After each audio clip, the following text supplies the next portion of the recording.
contrary to, I think, your belief or your memory, I don't think I sent a huge message at first. No, it wasn't. It was literally like one question, and like I was like, "Oh, hey, I just checked out your profile. You sound really awesome. You sound like an awesome person." And I was like, oh, "I'm curious, so what's your business? What do you do?" And it was like maybe a day and a half later. It was like silence. I didn't expect anything, and then I got a message. It was like 5-6 paragraphs. It was like, it was a lot, I thought. And then you'd ask me a bunch of questions too. I don't remember exactly what it was. I know I was talking about my dog. Uh-huh. Yeah. Lizzie. Yeah. Yeah. And you were like, it's not the dog in the picture. Don't worry. But I remember responding, and I was trying to respond to every question that was answered, or every question that you asked me. And so I would try and do it in order like that. And then you'd send another list of questions and all sorts of stuff. But I remember the first thing that really had me you said it pulled at your heartstrings. It did. But it's something it's a stupid little thing in the grand scheme of everything, but we had talked about our favorite video games. And I told you mine. I was like, "Oh, Resident Evil is my favorite video game series." And I was like, "Oh, I just played that." Yeah, you're like, "Oh, I just played that one. It was so awesome." And so everybody knows I have never in my life met anybody, male or female, who has ever said that they liked Resident Evil. I know that they exist out there because people buy the games all the time. And there are people online who say, "Oh, I love this," but personally, I've never met or talked to anyone who's like, "Oh yeah, I like Resident Evil." Well, I had only played the first one. No, the remake. The first remake, But that was enough for me. I was like, "Oh, don't screw this up. Please don't screw this up." And we continued to talk, and I did screw it up. Well, I don't know if you screwed it up. It's just I just told you a little bit about me, and it definitely scared her away for a little bit. Yeah. Do you mind if I interject a little bit? Yeah. Before we get to that part. Yeah. Yeah. So, I think for me, for the online dating, I knew that with everything that I'd been through, I was, I don't know,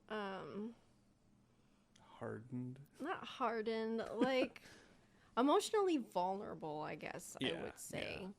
And, I felt like if I didn't, wasn't going to actively look for, the type of person that I really wanted to be with, that I might, end up getting caught up in something else. If I met somebody somewhere or something, that I might end up in a not so good relationship. Yeah. And so I wanted to actively look for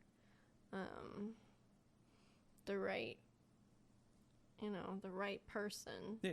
And so that's why I got on, and I was on 5 different dating sites, and I was on Match, I was on eHarmony, I was on, what's the Christian one? Christian Mingle. And then there were 2 other apps that I was on, and I can't recall the names of them right now, but I think one was something bagel. So, Sorry, that just made me laugh because that was one that my friend G was on. yeah, something I don't remember. And then another Christian one was where you can meet just friends or, you know, use it for dating. I think they changed the name of it. I think it's called Holy now, but it had a different name or something. Mm-hmm. And it was weird because I had the worst experiences on the quote unquote Christian ones. Yeah.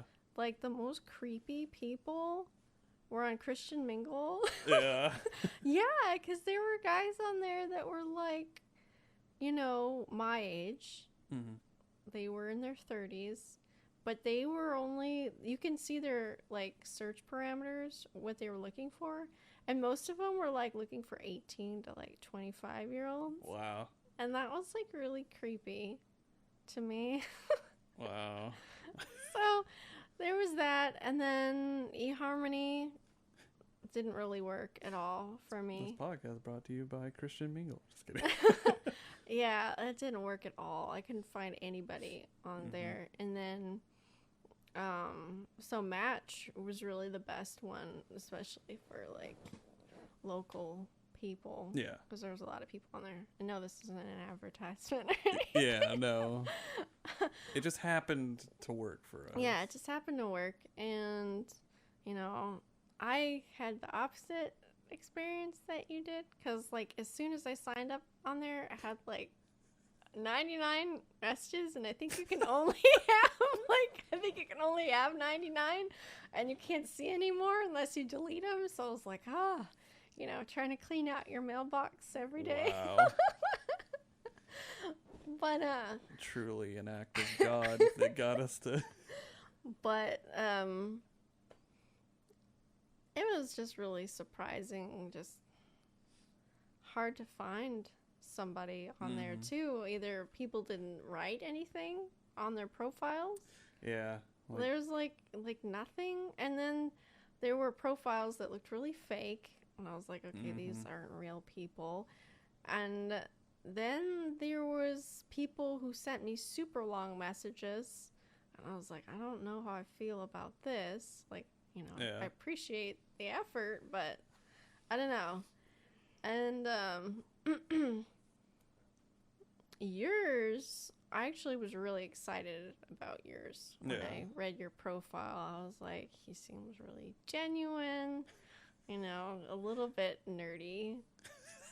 Like, a little bit nerdy. Like, not in a bad way. Too nerdy and, you know, kind of goofy, but very attractive. And, and I really liked your smile. Mm-hmm. And I didn't know anything about Match, but I knew that I couldn't typically respond to people. Yeah. And so I was like, well, I better like pay for it so I can respond to him. And so I did that, and then I ended up sending you that message not that long after. What were you gonna say? Oh no, it's just I actually did purchase the plan that like allows people who don't have a subscription to message you back. Yeah, I didn't know that. Yeah. I was trying, I think I was actually going to like, because if I thought you were going to respond to me, I would have said, hey, by the way, if you don't have a subscription, don't worry, because you can still respond to. Yeah, you didn't tell me that, so I just ended up paying for it. But it was really, really nice. Like, I don't know. Too nice. You're like, this guy's fake. No, it seemed genuine. Mm-hmm. Your profile and everything. And very long back and forth messages, lots of questions, lots of answers. But we had a lot of like fun conversation too. Yeah. It wasn't like just let me know this about you, let me know this about you. Yeah. Yeah, it was a lot of fun goofing around conversation. Mm-hmm. Yeah, and I was very scared about your being Catholic. Yeah, there were two things I was really scared about. Being Catholic, and then your enjoyment of horror movies and stuff. That really scared me. I didn't know what to think Yeah. about that.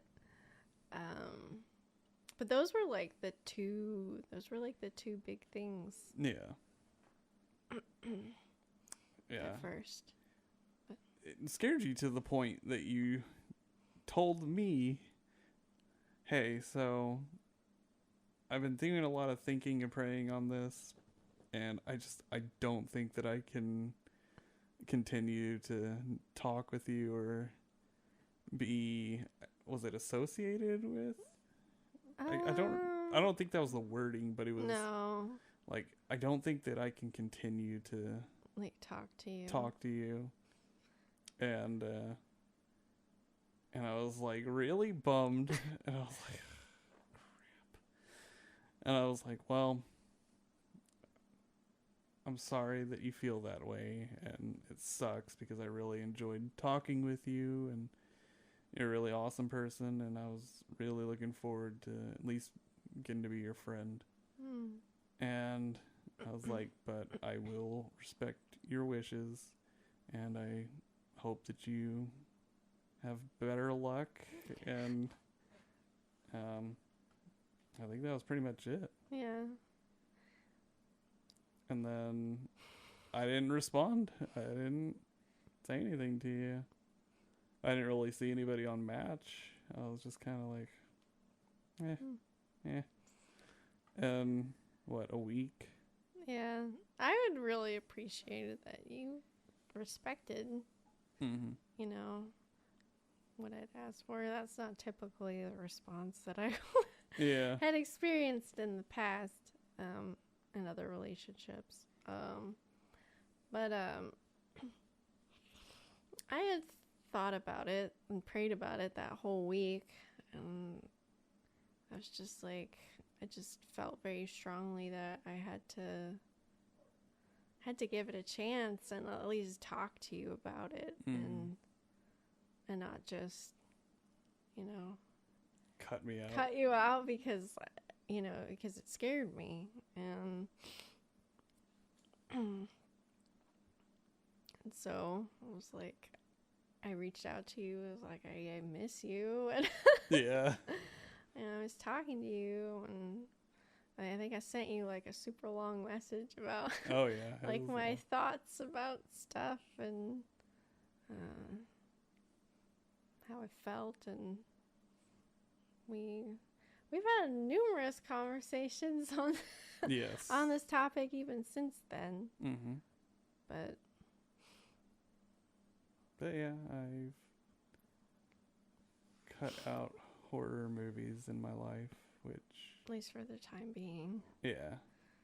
Which, for people to kind of have a understanding, it was a big part of me growing up, and it was something that I really enjoyed because it was bonding time that I had with like family, with my best friend, and it was just something that we watched. Now, it wasn't like we loved watching people die.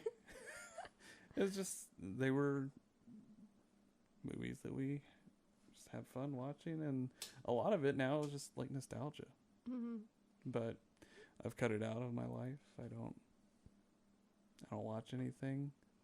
I'll see trailers sometimes, and then I'll kind of get a little like, oh, dang it. It's okay.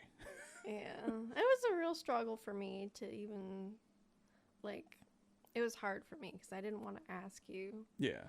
You know, I really wanted you to be able to enjoy all the things that you you enjoy, and I tried for a really long time to try to like be okay with it, but it was extremely stressful and difficult for me. I think to the point where you saw like I couldn't handle it. Yeah. And so we had plenty of 3 a.m. conversations that wake me up in the middle of the night. No. Hey, that only happened a couple of times. No, it was only a couple times. But it became a staple of my... Oh, no. We're going to have a 3 a.m. conversation. But we, worked through that.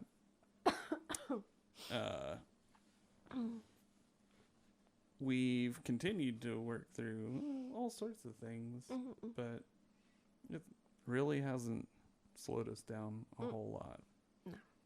No. And what, a year after we met each other on Match, almost a little over a year, and we ended up getting married. We were engaged back.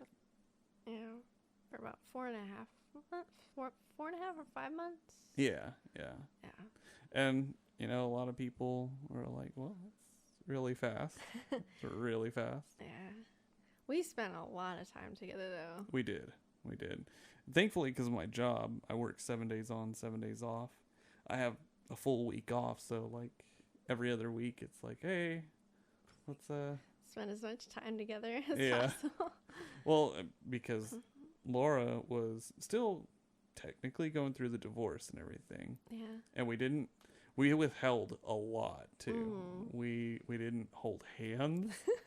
We didn't even I don't know, what was it? We never kissed until the divorce was practically... Yeah, it was like the very last... Yeah, they were ready to sign all the papers at that point. We're just waiting. Yeah. And then having COVID, so we'd have to wear masks around each other all the time. Let's see. I mean, we didn't do anything. It was literally just hang out, let's go do something, have fun. And it was getting to a point where it was tough on both of us. Yeah. I remember Laura was getting really frustrated. Just yeah, you even told me, you're like, Drew, I'm losing my mind. I'm just sick and tired of waiting. I want to kiss you already. And we were even slow with that too. We didn't state that we wanted to kiss each other. We didn't state. Did we say I love you before we even kissed? Yeah, we did. Yeah. We said we loved each other before we held hands, I think.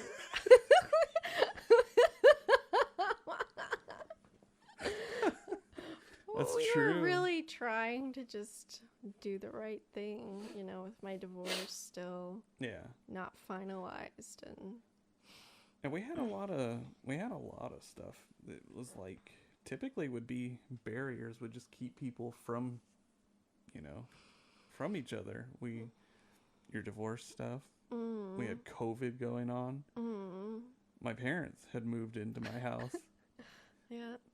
My mom just had her stroke, and she was recovering, and she was in the hospital a lot when we first started dating, so it was I spent a lot of time there. And thankfully it was in the city that you were living in, so it was well, I spend time with my mom, and then, hey, what are you doing? Let's go do something. And then she finally did come home, but my parents were living with me for a while. And so we didn't really ever have anywhere by ourselves. Yeah, we had to meet in parks. Yeah. Yeah, we literally spent days at parks, and we weren't allowed to go anywhere near where you lived. Yeah. I couldn't come over there. My ex's sister lived right across the street. Yeah.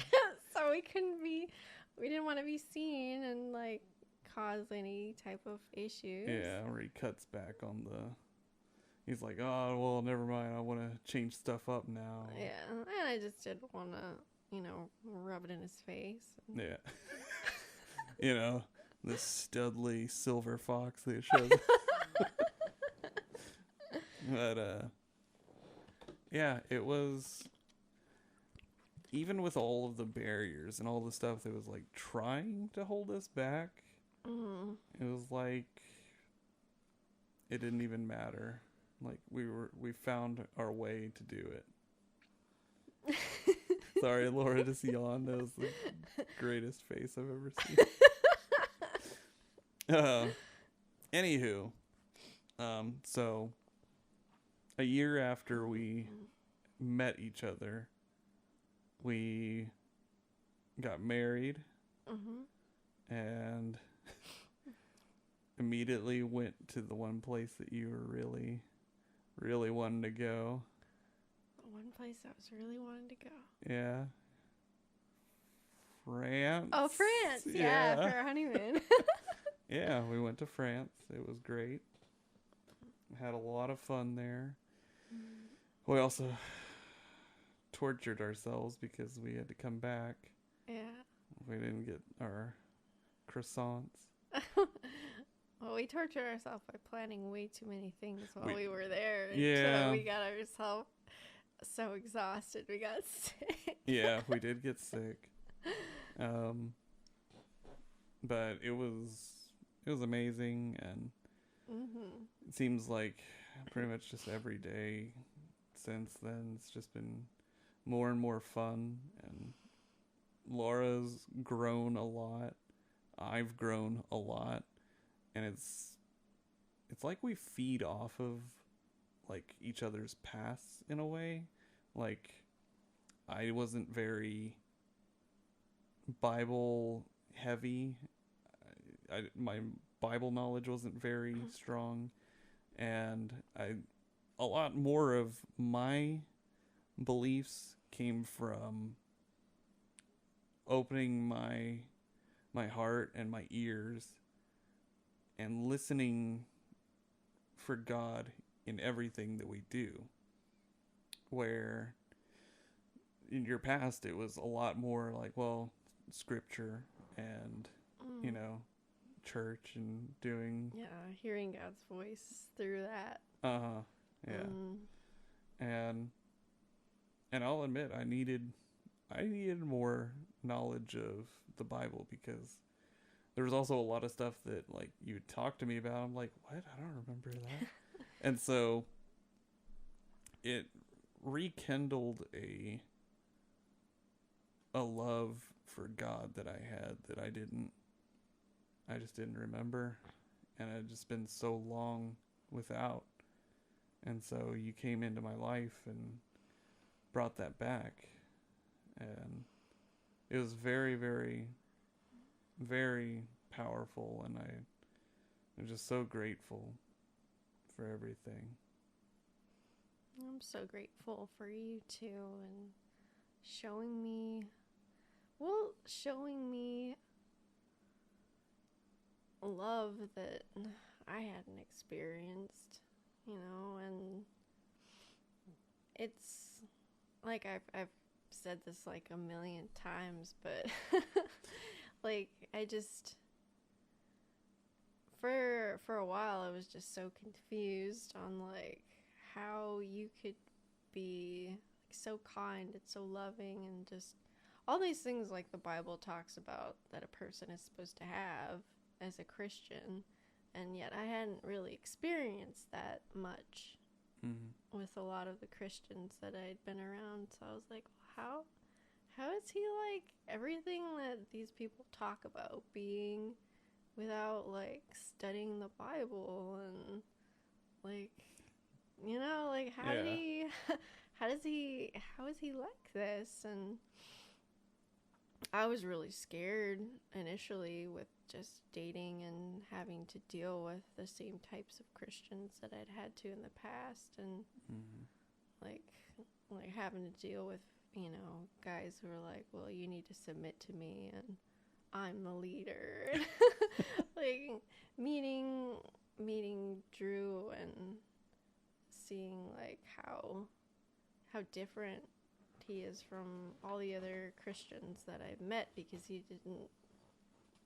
didn't grow up, you know, in all of that. And like in a way like you're kind of protected from all that. Yeah, I would say I was naive. I didn't even know that this was the way that some of these churches were. I mean, of course, I knew what like the radical like churches, like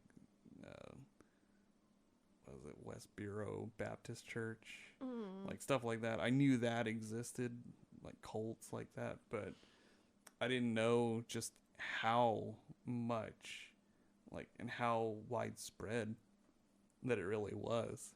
And it was very confusing for me at first. Like, I would say you're a feminist.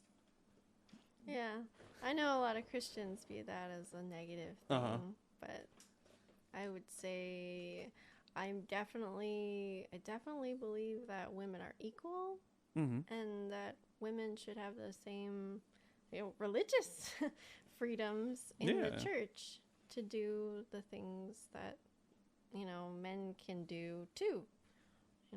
I know that we're different. I don't believe that men and women are exactly the same. I believe God created us different. That we're still men and we're still women. Yeah. But. Well, and, you talked with me about stuff like that, and it was like very much like, oh, yeah, I know. Like, duh. Duh, why are you telling me this? I know. And it's like, I was like shocked. Like looking at you like, do people really like get upset about that? Like, are you not allowed to teach? Are you not allowed to teach about the Bible? And it's like, no, a lot of them are like, no, you have to have a male overseeing everything. I was like, you have to be babysat? Like, that's so weird. That doesn't make any sense. I was like, I guarantee I know like thousands. Well, I don't know thousands of women, but like I know that there's probably thousands of women that are way more equipped to teach about the Bible than I am. Now that's about the Bible. I'm not talking about like straight up, experiences with God. And like, I would say I'm a little more hands-on type of teaching. Like, just my opinion is being a good person and showing people the right way to do things, not necessarily telling them like, hey, look, this is what you're supposed to do, but just being a good person. I think that's the best way to teach somebody, because they're gonna constantly wonder like, well, what is it about them? Why do they do this? Why do they care so much about other people? And like, they do stuff for others and they don't really get anything in return, which that's one thing that I will say you noticed about me, is that I gave a lot and I didn't ask for anything in return ever. And that's how I was with a lot of relationships.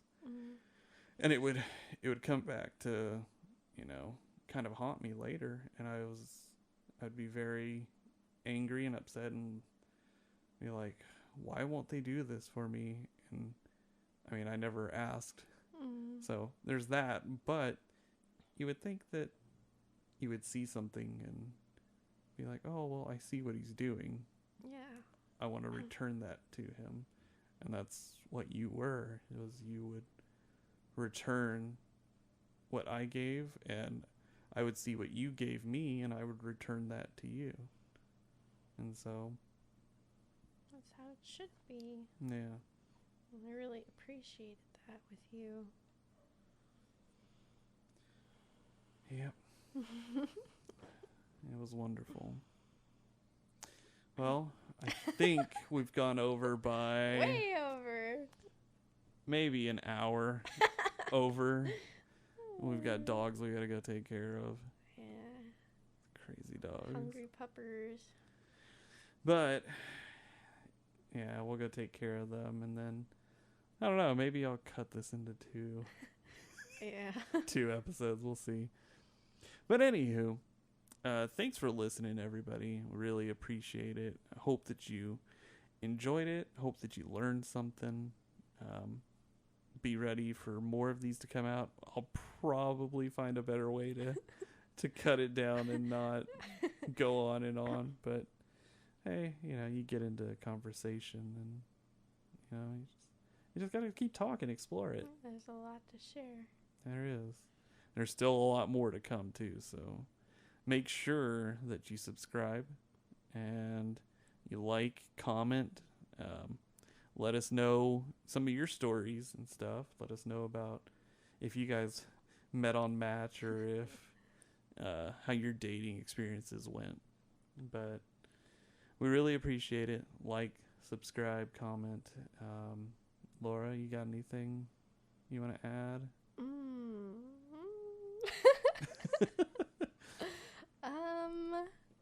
Thank you all for listening, and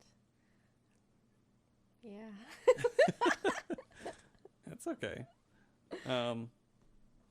But yeah, look for more episodes to come out. I'm hoping to get a few out here pretty soon, and then we'll try and get on a schedule with these. But anywho, I'm Drew. And I'm Laura. And this has been the Life with You podcast. And we will see you next time. Yep. All right. Bye. Bye.